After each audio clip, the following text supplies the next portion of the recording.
years. I lived at the bottom of Jubilee Road, like in my later teens, and we would always get so excited to go see those houses. Is that how long that's been doing that now? He's been doing it for quite some time. Even longer. Yeah. Okay. How old do you think I am? How old do you think I am? Oh, I was just going to say, am I dating myself? I just turned 41. Oh, okay. I've been around the block for a while. All right. Well, I'm older. You win. I win. Yeah. I see. I never get to win, and I've got a film crew, and they're all like 20s, early 30s. Oh, okay. Yeah. That's good. They keep me young. With the kids. That. Yeah. As Bill Maher always says. Yes. Yeah. I work with the kids. Yeah. Yeah. They're great kids. Yeah. They're great kids. Yeah. So, television. Whoa. What are some of the shows? Most of them are on Eastlink. Okay. So Eastlink Community TV. Yep. One of them's Haunted.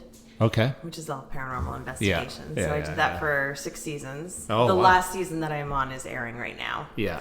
Moving on. How did you I'm just so fascinated by everything that you do. So I got into television because of podcasting. Oh, okay. Yeah. So my podcast was called Booze and Bourbon, and I think my husband Ryan had mentioned it was a big thing in the States, especially with the whole bourbon thing. 2020 and 2021, it was the top bourbon category or podcast in its category. Right. Which was really cool. Oh, right on. So I got to go to I'm going to take some notes on this. and got to go do all that kind of stuff. And then one of my friends was like, there's a local paranormal TV series that's looking for a couple of new investigators. And I was like, all right. So I went and got on the show. And so then immediately after that, I was turned into a production manager. Right. And then that turned into director. Yeah. So there's local TV series that I do that's called Locally Owned. There's another one that's called Styliste, which is all about fashion, Nova Scotia. There's another one called Downshift that's all about antique cars. Oh, right on. Yeah, so I dabble in everything. Everything. My favorite thing is spooky stuff. Yeah. Yeah. So that's booze, BOOS, and bourbon. Yeah, exactly. The spooky kind. Yeah. Yeah. Oh, that's awesome. Okay, great. So is paranormal investigating, is that different from medium? Is that are you a medium? Are you a psychic? Or are you never really classified myself like as a Ghostbuster? Never really classified myself as a medium. Yeah. I definitely have moments where it shines, we'll say. Yeah. But like The really, Shining. I've said this story so many times, and I can say it again on your show, how I got into the paranormal. I've always been fascinated by it. Yep. But to really dive into it and find out if there's life after death was because my grandmother passed away, and I had this very vivid dream about her. Mm-hmm. And it turns out the dream happened at the exact same time that she passed, which I found out the next day. So that kind of propelled me, because I'm a very I need to know everything kind of girl. Mm-hmm. So I was like, well, let me find out more about this. And as I kept reading and, lived my regular life, went to college, started my career, all that kind of stuff, these dreams kept happening. Mm-hmm. So I can't turn it on. I can't turn it off. But I will have dreams about people who I know that have loved ones who have passed, that have messages for them.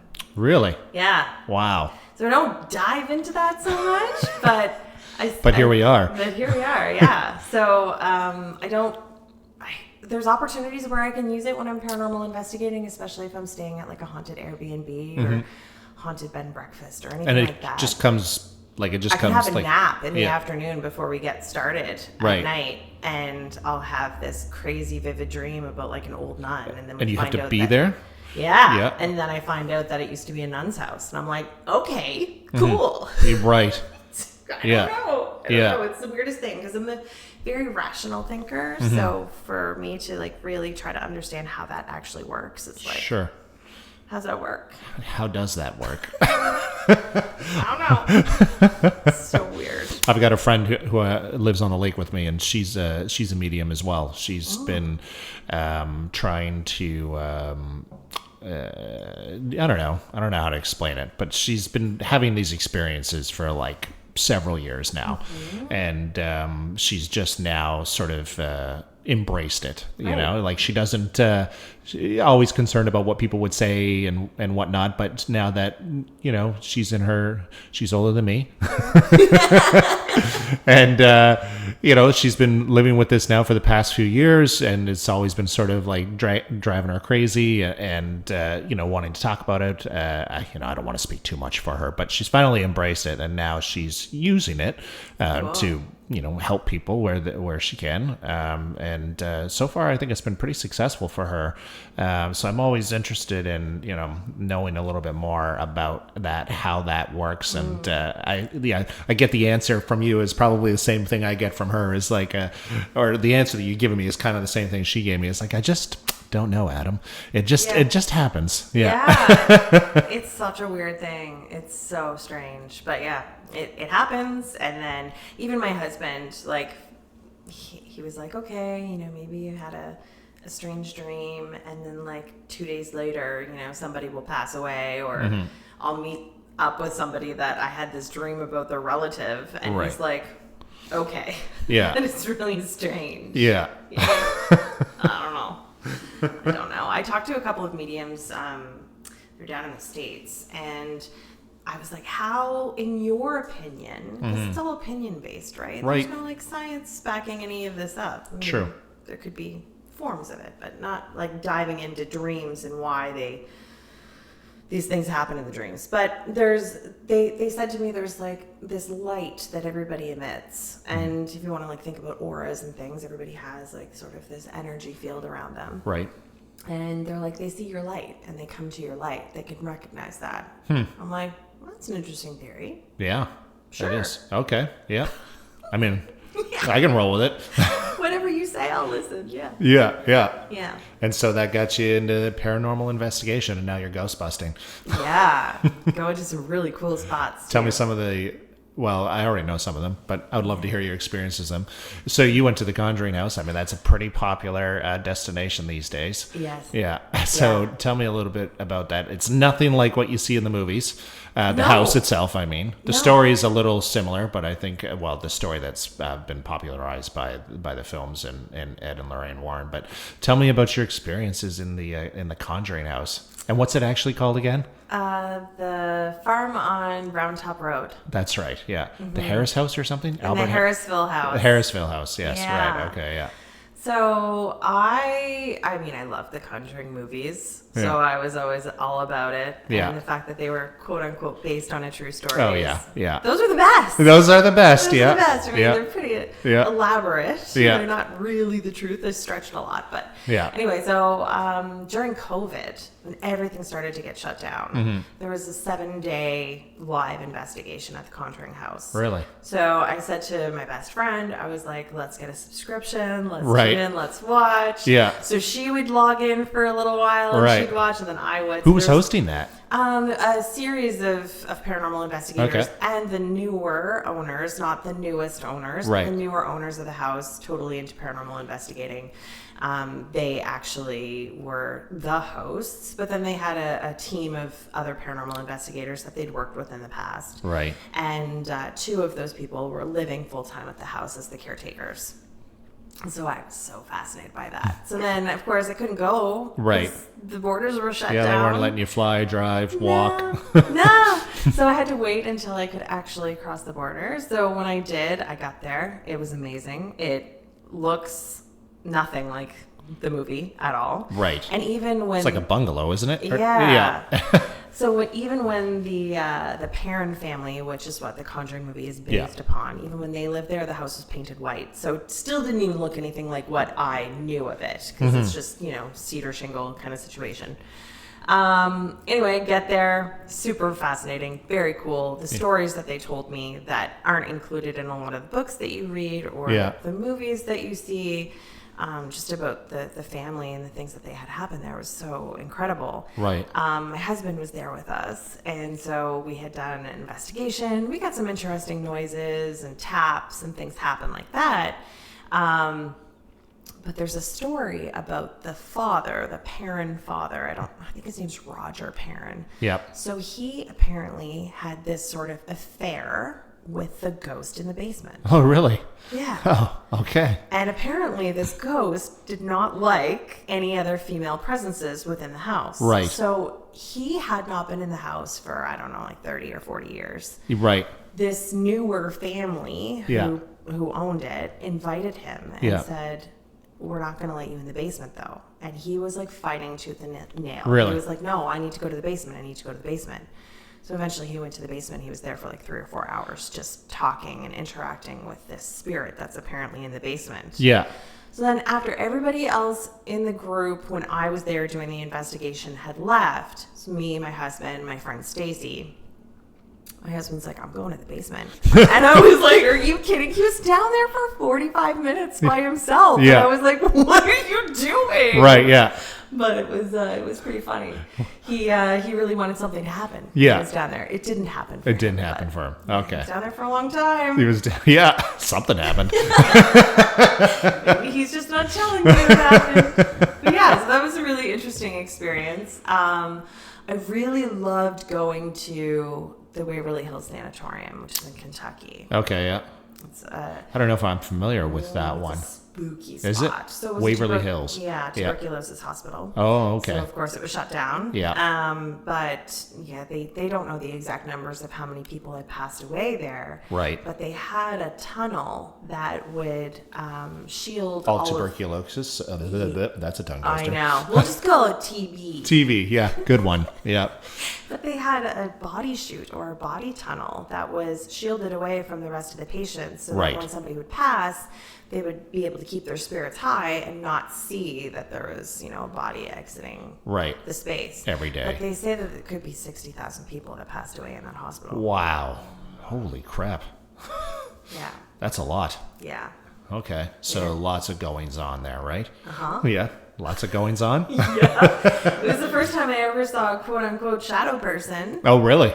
And my husband saw it too, who was Yeah. like, a little bit more skeptical than I am. Yep. But yeah, it was crazy. There was no light in the building whatsoever, just a little bit of moonlight. Yeah. And, 50, 60 feet away from us, you Yeah. sort of seeing shadows take over the space. That stuff sounds so cool. I want to believe in all of that. Like I want to believe it. I'm like, the way I look at that stuff, I feel like I'm kind of like Fox Mulder from the X-Files. He always says, I want to believe, make me believe, and I want to believe so much. I feel like my brain is a little more skeptical unless I actually see stuff. I've had some weird occurrences in my life too, like I've had a vivid dream before. It was with my deceased aunt who who had already passed. She had already passed, and I had known this. So, so my rational brain is like just chalking that up to like chemical imbalance in my brain and stuff like that. Emotions are running high and all that. But it was so real. She was talking to me, and she knew that she was gone, and I was here. And I don't know, like it was such a real dream. Never had anything like that before. Ever again. Never had anything like that before that time. And so that's why my rational brain is like, well, Adam, you were just, you're really sad because she had just passed away. She was a big part of your life, your childhood. She helped raise you, blah, all these things, right? And so, but it was just the way the conversation happened in the dream. I cannot remember what was said, of course. I mean, it was a dream. But I just remember that the conversation, she knew she was gone, and she was comforting me about it's going to be okay. It's going to be okay. Yeah, it's so weird. When you said vivid and it felt so real, those are the things that separate what I call visitation dreams apart from my regular dreams. Right. Because it's like you just watched a movie 10 times. Mm-hmm. Like it's so fresh in your brain. Like you probably saw color, you probably could feel and like you can smell things. Yeah. Like it was so real. Exactly like that. Yes. It was like I could reach out and touch her. Yeah. Yeah. And then I woke up and it was like, oh, this is devastating. Yeah. It's a shocking moment. Yeah. Wow. That's cool. I think she visited you. I maybe, right? Like, who knows? I like I said, I've never had an experience like that since, and I've never had anything like that before that either. And there was, like death is a natural occurrence in life. It happens all the time. And there's been plenty of people that passed away that, I had a solid connection with. But this one in particular was like, yeah, that one, it was just so strange. I still, I talk about it to this day. Yeah. Yeah. And there's lots of people in my life that have passed too, but I've not had those dreams about them, and Right. I wish that I have. Right, yeah. It just doesn't happen. It just doesn't happen. Yeah. No. Yeah. I wish I could turn that light switch on. Yeah. Yeah. I hear you. Yeah, absolutely. Any other spooky? So what happened at Waverly? You saw shadow people. Saw shadow people. Yeah. So there's this ghost story about this boy named Timmy who Yeah. loves playing with a ball. Right. And we had gone to a bunch of different floors and landed on this one floor. And my friend Jen that was with me was wearing this long dress. Yeah. It was summertime. It was hot. Yeah. And so she had like a long summer dress on. And we get up to this one floor. We don't know what floor Timmy is on. Right. We get up to this one floor and we're standing there and the tour guide is talking about the experiences that people have on this floor. And, paranormal investigators love this floor, blah, blah, blah. And as he's talking, she feels something hit the bottom of her dress. And really? she looks down and there's a ball at her feet. Really? Okay. Timmy wants to play. Mm-hmm. So that was really cool. But just the mass size of that building and the eeriness and knowing how many people passed away there and, them always having this hope that they were going to get better. The crazy treatments that they did in the operating room there. They were collapsing lungs. They were doing it all. And it's just this whole vibe that you get. And I'm sure being in real estate too, you walk into certain spots or houses and you're like, I just feel it. Oh yeah. Yeah. There are some of those out there. Yeah, definitely. You walk into a room or walk into a certain houses and you're like, yeah, this is not the one.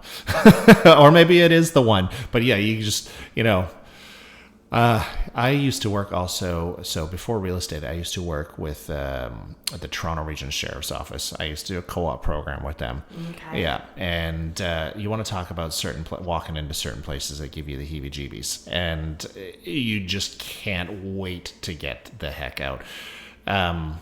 There's numerous times, this was a long time ago, I can't remember all the stories, but like you walk into sometimes you walk into places people that have mental health issues and stuff like that, and so you can explain away a lot of stuff, but you just there's that irrational fear sometimes of like going into the basement.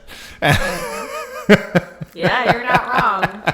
I was listening to a podcast actually not that long ago that was talking about paranormal investigation and, using your own senses as opposed to electronic devices and things like that.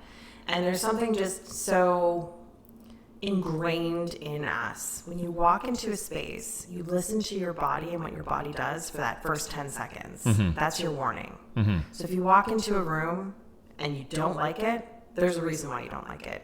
Whether it's an environmental thing or whether it's actually like a supernatural thing. Just listen to your body. Yeah. First 10 seconds. There was a house a couple years ago here in Nova Scotia, and it was during the pandemic, and so I was doing lots of video tours for people.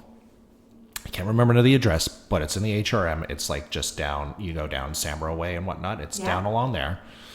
And it's right on the ocean. It was this like cute little home. The pictures just made it like super quaint. It was right on the side of the road. Had a little like a U-shaped driveway that on and off the highway, and then a nice garage. And then it was like this cottage-esque style house. It looked like super quaint and cozy seaside shack. The photos, it had, you walk into the front room and you look up and it was open up to the ceiling. It had like the walk around, so you had bedrooms on all the other sides, and it was just open straight up to the ceiling. A big chandelier up there. Yeah. Almost looked like it was like one of those old candle chandeliers that right? Like it was super cozy. It was vacant. It was older as well, and hadn't had a whole lot of work done to it, very little at all. I was in there shooting video for a client, and I could barely fit in the stairs to go up to the second level, which was hilarious. I put that on tape. I put that on tape actually because I wanted, because when you're shooting videos for clients, they get some perspective, but they don't get a whole lot of perspective. I'm a big guy. I'm 6'4". At the time, I was, closer to 300 pounds. Now I'm closer to 200 pounds. And so when I'm walking up these stairs, my shoulders barely fit in there. I was like trying to shimmy myself up the stairs. I had the camera turned around, face towards me, and I was like, and as you can see, it's a nice, easy walk to get upstairs. Yeah. I had to find some humor in the whole situation because that house, when I was in there, I went in, I turned all the lights on, which is what you do when you're, going in to shoot a video. Yeah. I had all the lights turned on. I had all the curtains opened up and stuff like that. So it was nice and bright and airy. But then as I started turning the lights off, I just, I don't know. I had that like spidey sense like kicked in and I'm like, whoa, there's something weird here, And I couldn't wait to get out of there after I finished shooting my video. And there was it was a weird feeling in that one. It was a super weird feeling. Yeah. The Sometimes dark. Looks can be deceiving too, right? Yeah. It was old. It was an older house. I don't know. Never looked into the history. I never gone that deep. But yeah, it was definitely like somebody was whispering, "Get out." No. That was definitely the tone in the feeling that I was having when I was in that house. Yeah. Get out. Wow. Yeah. So these things can happen. You're speaking of. You were speaking of electronic devices. Is that a electronic device that you take when you go on investigations? It's one of my favorites. Yeah. Is it? What is it? It's called an EDI. Okay. So it measures a bunch of things. Is this like Egon Spengler's? What does he call that? How do I not know this? I don't know. Oh man, PKA meter. What is it? Yeah. I don't know. The PK. What is it? The PK. The PK. Something like that. Yeah. Yeah. So it measures electromagnetic fields. Yeah. So typically when there's a spike, it'll go this way. Right. I don't really know why it's doing that right now. Why it's flashing? Okay. So it does a multitude of things. It measures pressure, it measures humidity, and it measures temperature. Mm-hmm. Right now it's a nice almost 21 degrees balmy here. Sometimes we use this as doing like a baseline reading in the house. So if somebody's complaining, not oftentimes I go into a house where somebody's complaining of an issue and they call me in. Typically doesn't happen. Right. However, occasionally it does. So I will take that in and I will look at the fridge, for example. Mm-hmm. And I'm like, oh, this is an old fridge. It's throwing off a lot of electromagnetic fields here. So that could be your problem. But they say that, paranormal investigators will say that ghosts can manifest with more energy. Mm-hmm. Sometimes they also throw off energy. So that's kind of a good indicator, but it's really cool because when I use this in the field, I'll ask yes or no questions, or I will ask, certain names or anything like that, and I will get all of these lights go off, and I'm like, okay, they're trying to say something to me. Yeah. So this can also help explain away, like you said, it'll measure electromagnetic fields, mm-hmm. and if they have old appliances or something like that, it will pick that up. So this could also help explain away in instances where, they're just the homeowner. Oh, that's weird. I know. What's over there? Is there like a wire or something? Because that's usually a good indicator. See it kind of spikes when you're closer to. Right. So when there's nothing like that around and it spikes, mm-hmm. then there's something else in the air. Typically, yeah. Yes. Okay. Yeah. Right. But I brought this device too. I'm just going to turn it off for now. But I brought this device too because maybe it's useful for you in real estate sometimes. Yeah. Yeah. I also brought another thing that I use in the field a lot, which could also be useful for you. Oh yeah. Okay. What else did you bring? They're dowsing rods. Oh yes, dowsing rods. Yeah. Yep. So, dowsing rods. Yeah. If somebody's looking to see where they can put a well. Yes. Yeah. Yeah. You could take these out and see if they these were used in ancient times to find water underground. Yeah. And if you know anything about Oak Island, these were used a lot on Oak Island before the TV show was there. Yes, yeah. Just to try to figure out where, there could be underwater tunnels. Yeah. So I use these actually to get yes or no questions. Or Okay. if something can manipulate them and point them into an area in which they are or where they want me to go. So I will ask a question. Is Adam Scott in real estate? And then if the answer is yes, which it should be, they will cross. Oh, but they're trying to pull apart? No. What's the other story here, Adam? What else are you doing on the side? Podcasts.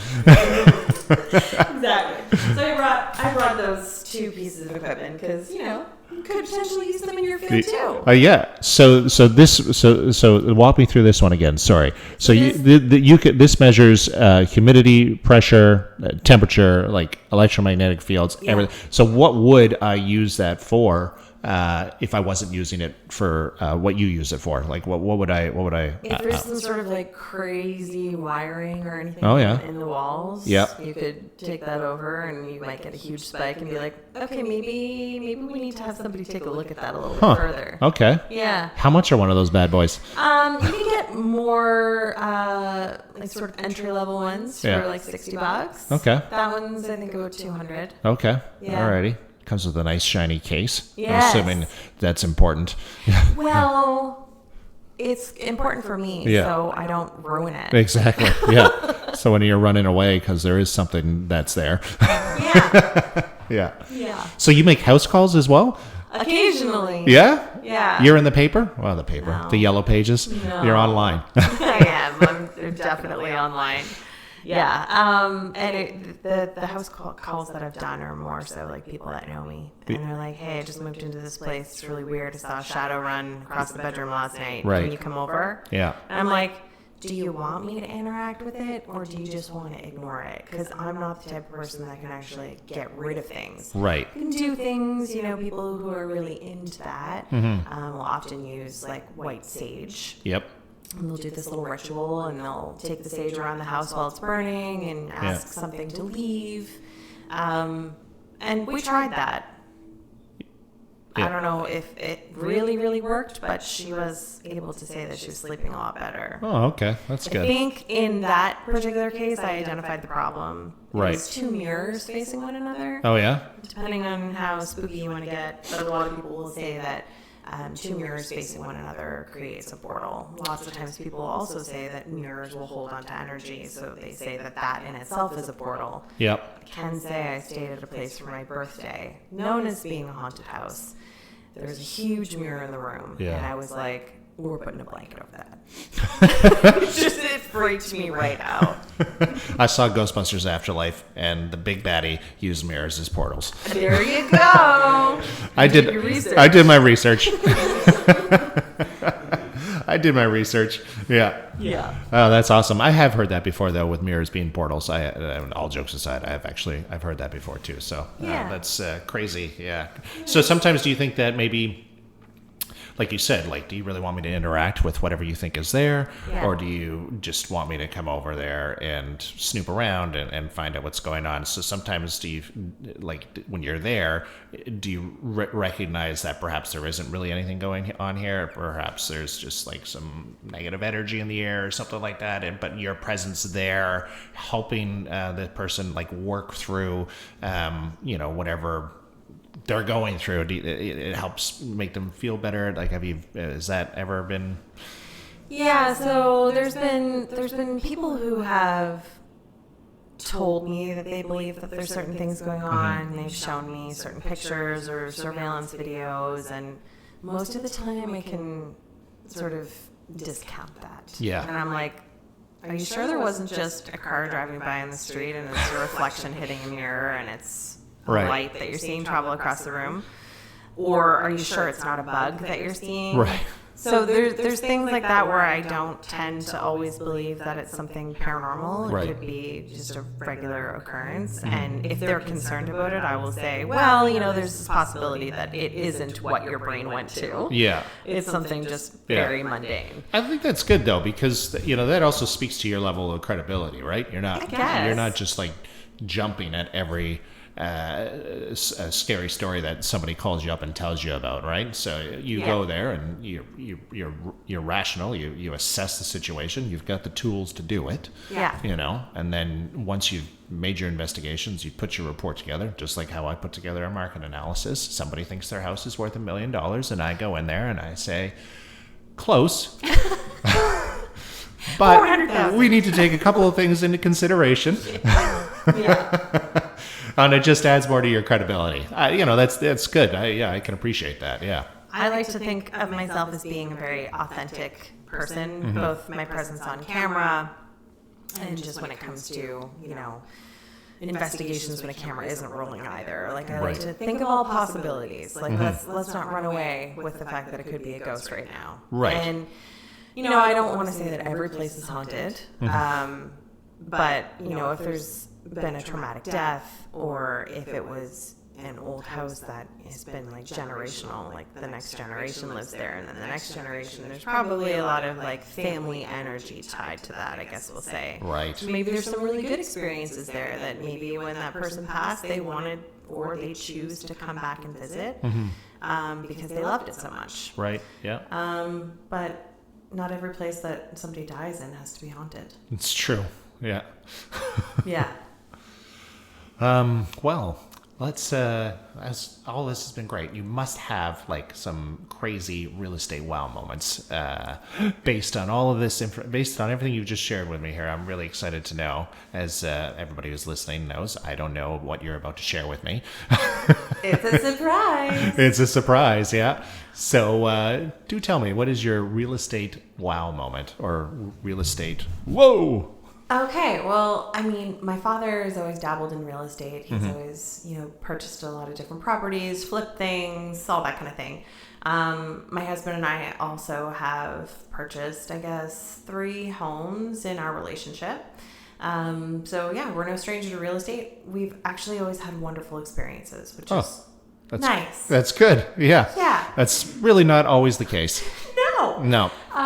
But actually something that ties into the paranormal is when I was 5, my dad purchased this old piece of land. Whoa. They're blasting. And that was the mic drop. Have a great day. Oh my God, that's awesome. What time is it? Because then you'll know. Maybe are they on a schedule? This is have they been doing this at this time every day now? It hasn't been recently. I didn't even hear the horn. Usually they're blowing the horn. Yeah, it's a big pit over there. Yeah, just caught you by surprise. Yeah, it caught me by surprise. Yeah, that's twice on tape now, though. It's caught me by surprise. Yeah. So I'll start from the beginning. Yeah. Okay. Yeah. Let's start from the beginning there. So my dad purchased. This will be on the outtakes, right? Yeah. The outtakes for sure. Yeah. See everyone tremble across the table. Such a scary story. So my dad purchased this piece of land way back in the woods, old farmstead, 365 acres. Whereabouts? Between Chester and Windsor. Okay. A place called Sherwood. Sherwood. Yeah. All right. So he had purchased the piece of land, and there was this old farmhouse on it. And I remember when I was 5, I was just walking through this house, and bats were flying out of it. And my mom was trying to shield me in her coat and be like, "It's okay, I promise." He ended up tearing that house down, except for the cellar. The cellar was integrated into the foundation, so it was kind of the crawl space area. Oh. I firmly believe because that was done, that place was haunted. Even though, it was a new house. And by the time I started having these experiences, it was probably 10 to 13 years old. Yeah. So the house would have been 5 to 8 years old. But I would go downstairs into the basement and the jukebox would start playing when I got down there. Really? And I remember being in the But this is a finished basement, just Finished over basement. top of the There was foundation. a storage door where we kept like our deep freeze, and past that was the remaining part of that cellar. Why did he keep that? I don't know. I don't know. Yeah. But yeah, I was in the kitchen one day, and the dishes started to break inside of the cupboard, and I was like, "What?" And it always happened when I was in the house by myself. My parents were never far, but it always happened when I was by myself. And then it was the inevitable, what did you do now? Yeah, and like the dishes started breaking in the cupboard. My mom was like, "Well, did you take them out of the dishwasher and were they hot and then they got cold?" And I'm like, "No, Yeah. I didn't do any of that. It just started happening." And then probably when I was about 20, I was sitting at a desk doing some work, minding my own business, and there was a single cup mug that had pens in it, and I watched it move across the desk. And I remember it was broad daylight, and I walked outside, and I was like, "Whoever's doing this needs to leave me alone." Like, I was sort of being like super forceful, like, "Leave me alone," trying to show how strong I was, but inside I was trembling like you were a moment ago when you heard. Yeah. My eyes went wide. Yeah, I did not hide that well. So that was one real estate situation that I can't say I recommend. Still own the property? No. No, they sold? They sold it Okay. back in 2005. Right, okay. Yeah. And that foundation is still there. Yeah. Okay. Have you ever gone back with new tools? Have you ever called up the new owner and been like, "Hey, I used to live there. Funny story." Funny story. How are your kids doing? Yeah. Yeah. Yeah. So I have not. I've gone back to that location because my dad ended up building a golf course there. Oh, And okay. it's Sherwood Golf and Country Club. Oh, okay. Yeah. Oh, yes. Okay. You ever felt spooky there? I've never felt spooky there, but I've always very much loved that area. Yeah, I love that golf course. It's great. On a lighter note, yeah. It's very great. I've never felt spooky there, though. That's good. That's good. So apparently the story is that two brothers lived there until they had passed, and neither one of them ever married. And as my dad started to build a golf course, and there were superintendents and other golf course workers there, they would dare each other to like spend time alone in the original barn, which is there. And this one guy came up to me when I started telling him, like, "I think this place is haunted." And he's like, "Do you?" He's like, "Well, I saw lights in the woods." He's like, "They looked like old lanterns." And I was like, "Really? That's interesting." He's like, "I swear to God, it's Raymond and Obi." And that's what the brothers' names were. So Right. I wasn't the only one that thought it was spooky there. Yeah. Now that you go, like next time you go, maybe you'll have a different mindset. Yeah, probably. Yeah, that's interesting. So the whole golf course is potentially haunted. Potentially. Yeah. Yeah. Okay. Yeah. That's cool. Yeah. Let's get the, do you play golf? Let's head out there. We'll get the other Chris. We'll get Wigmore. We'll head out there. Yeah. You're from around there, aren't you too? Have you heard? Oh, Bridge. Okay. Yeah. Close. Yeah. Not really that close. Sorry. A long trek through the woods. Yeah. A long trek through the woods. Yeah. See some lanterns though. You might. Somebody might light the way for you. Oh, well, that's awesome. Good real estate wow moment. I like that. Thanks. Yeah. No, that's fantastic. We had, what did I have? I had somebody come on. She talked about a well, actually, in her basement. And that's creepy, too. Like an old stone well, like an old dug stone well. And I don't even think that she had it filled in. I think that it's... I said, you could have that filled in. I think it's just covered right now. That's Conjuring House vibes right there. Is there a well in that house? Yep. Yeah? Okay. That's creepy. Yeah. Yeah. And this haunted house that I spent my birthday at with my girlfriends, it's in Avondale. Yeah. And there's a well in that basement too. Oh, okay, yeah. And if you want to like lean into the whole energy conduction thing with water, I mean, a lot of people believe that if there's like an underwater natural spring, or if there's something running underneath of your house, or if you have a well in your basement, Right, yeah. you may be more susceptible to Really? having hauntings. Yeah. How far under the surface does that water have to be flowing? I don't know. Okay. Let's do some research. Yeah. I just think about all of us with our drilled wells. I mean, my well is probably 250 feet down. So, but that's interesting thought for sure. Yeah. Yeah. Yeah. I don't like old creepy wells at all. No. I think of The Ring. Is it The Ring? Yes. Yeah, The Ring, right? Yeah, I think of The Ring. Yeah. Yeah, that was a creepy ass movie. Yeah. For the time, you watch that movie now and it's terrible. Imagine though, if you had a well in your basement. Yeah. And you went to go flick on the light down there and the light didn't work, and then you saw this shadow crawling out from your, like, would you move? Yeah. Would you tell your real estate agent? Yeah. Oh, yeah. I mean, I would hope that my client would tell me that they saw a creepy shadow crawling across. I mean, whether or not, I don't know. I feel like I would have a good enough relationship with them at that point that they could confide in me that they saw a creepy shadow like crawling out of a well in the basement, or even just jumping out of the corner or something like that. But then, what does that do for the the resale value of the home? Well, if I'm on the buying side, I will ask my client, does this make you uncomfortable? And if the answer is yes, then okay, well, you will not buy this house.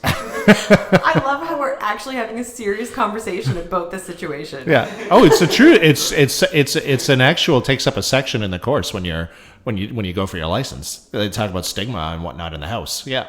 Well, it's a true story. Yeah. I've heard this, Yeah. but I wasn't sure how factual it was.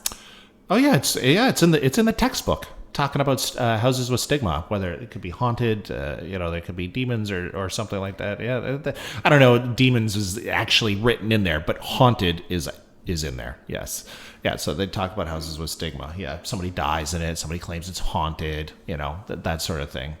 Yeah. That is so interesting. Yeah. I spent a lot of time in New Orleans. It's one of my favorite places to go visit. Yeah. And I feel like everything there is haunted. Yeah, and it says on the for sale sign, haunted. Right, yeah.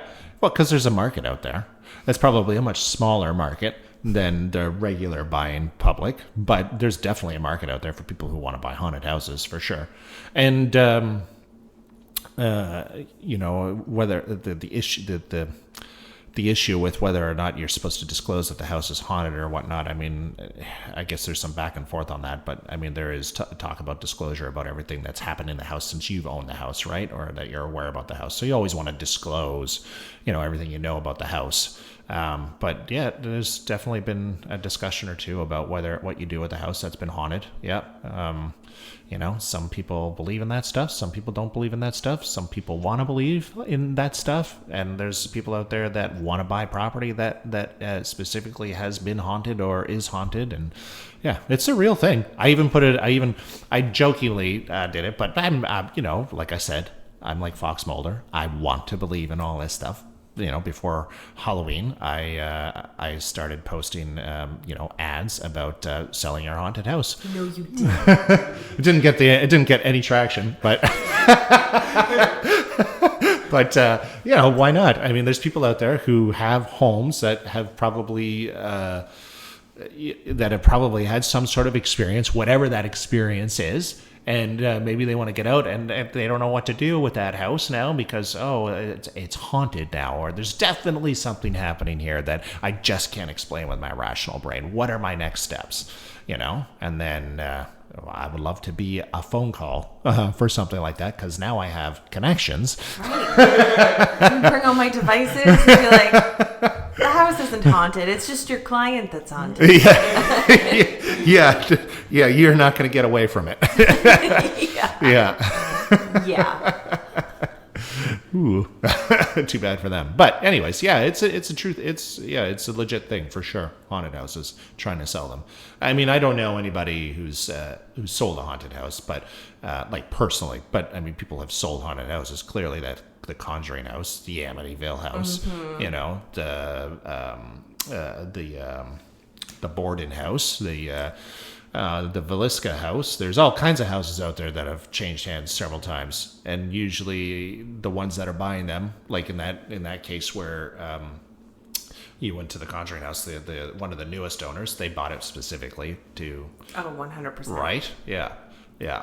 So yeah. I mean, if there's a good story written about it, and like now is the time because everything's diluted with paranormal stuff on television, Discovery, TV. Oh yeah, like Discovery Plus. Yeah, it's all there. So I mean, if you really want to make a an investment in a haunted house and turn it into an attraction, Yeah. you're going to get people. Yeah, for sure you are. Oh, I believe that. Yeah. And, human beings, we're a little twisted like that. We love that sort of stuff. Yeah. That's why true crime's so popular. It's so true. Yeah. Yeah. It's sad that like a lot of us women love watching true crime stuff in bed as a way to relax. That's so true. That's so true. Sometimes I'll come home, after work or something like that late at night, and Wendy will be upstairs in bed watching like some sort of true crime Netflix documentary or something like that. And I lay down, I go to bed, and there's like, and he brought the knife down 36 times, and you're just like, and I'm just like, whoa, what? Oh my gosh. Yeah, it's those moments where you think you're gonna have to sleep with one eye open because you're like, she knows how to do all this stuff now. I never thought about that,